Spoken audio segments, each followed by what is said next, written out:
Assalamualaikum warahmatullahi wabarakatuh. Bismillah, alhamdulillah.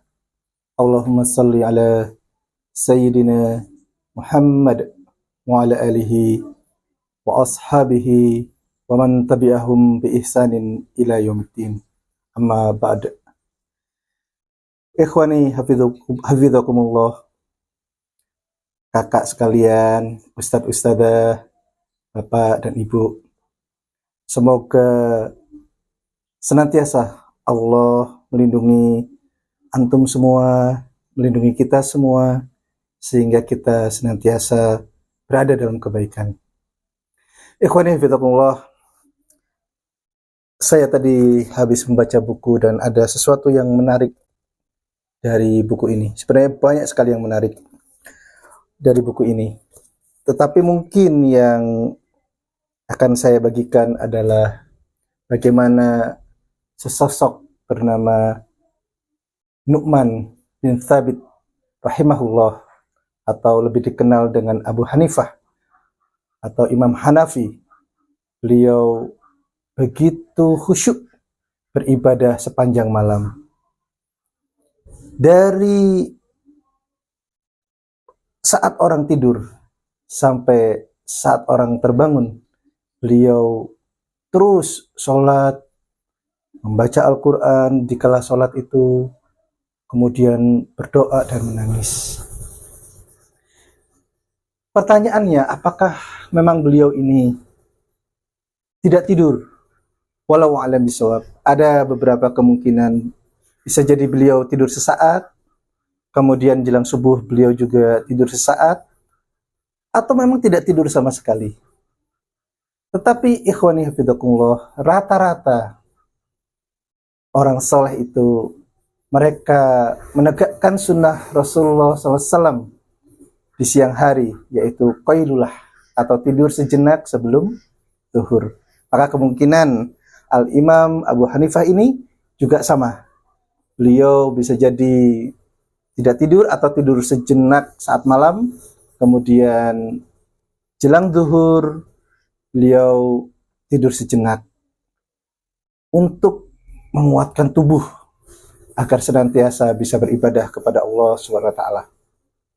Nah, ikhwani fillah, jika di hari-hari biasa demikianlah manajemen waktu, manajemen kehidupan orang-orang yang soleh.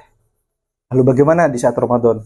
Tentu mereka lebih tancap gas, mereka lebih mengatur sedemikian aktivitas agar ibadah kepada Allah itu semakin intens.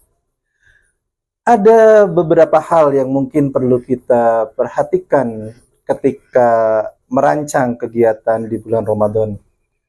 Salah satu yang paling penting adalah mari menggunakan mindset seperti orang maraton.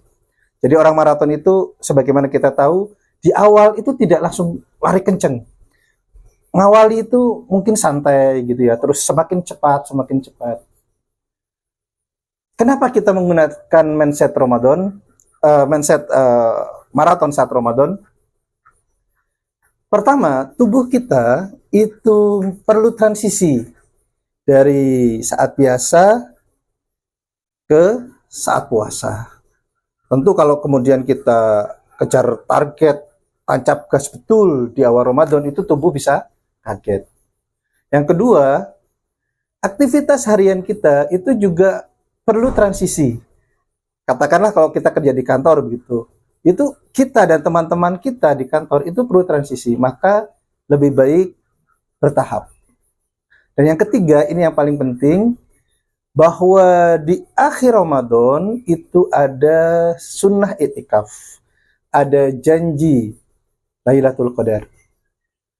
Ini berarti kita diharapkan tancap gasnya itu di akhir. Kalau bisa 10 hari terakhir itu kita di masjid full. Atau kalau tidak bisa lagi malam harinya. Atau kalau tidak bisa lagi malam-malam ganjilnya. Atau kalau sulit lagi dalam malam ganjil itu, atau di malam-malam ganjil itu kita sejenak di masjid. Kita fokus betul. Tidak ada HP, tidak ada ngurus apa-apa. Hanya ngaji dan fokus ibadah kepada Allah.